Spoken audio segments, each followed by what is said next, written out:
Ta Moko, the practice of telling a person's story through the language of ink on skin. You won't find a koru here or a taniwha there to choose from, as traditional Ta Moko has a particular tikanga or practice associated with it.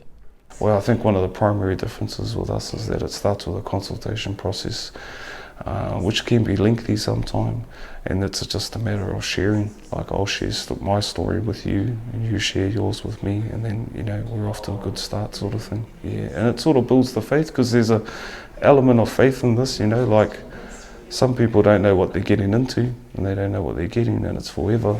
And so you've got to sort of build a relationship where everyone's comfortable before we actually do the work. Stu MacDonald describes himself as always being creative. He was the kid who drew pictures at the back of the maths class.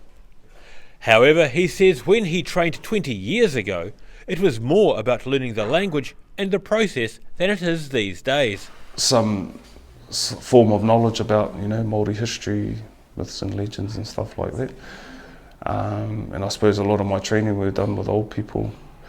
I wouldn't say it was like a formal sort of set training where you went to school every day, but you sort of just sought out people that had the information that you needed to help you tell other people's stories. A lot of time with the elders, a lot of, how do I put it, sort of little grueling tests along the way. Ta Moko Te Waiponamu proprietor Justine Camp left an 11-year career in academia to run the business.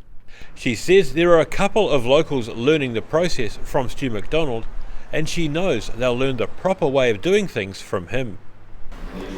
The tikanga that's involved with it, so the process that the boys use is incredibly unique. So they sit down with each client and we have a long consultation period, and then they draw it, tattoo it on, and then explain the moko to you. So it's quite a long process. She says MacDonald is supervising and training the younger artists in Dunedin, and his training was extensive. But his grandmother actually took him right around the North Island when he started playing with the tattoo gun quite young, and he spoke to many elders around there about the tikanga of it before they actually let him do the moko. So, well schooled, and he's been practising for a good 20 years. As well as offering traditional Maori tattooing, the entrance to the studio is also a gallery featuring work by contemporary Maori artists.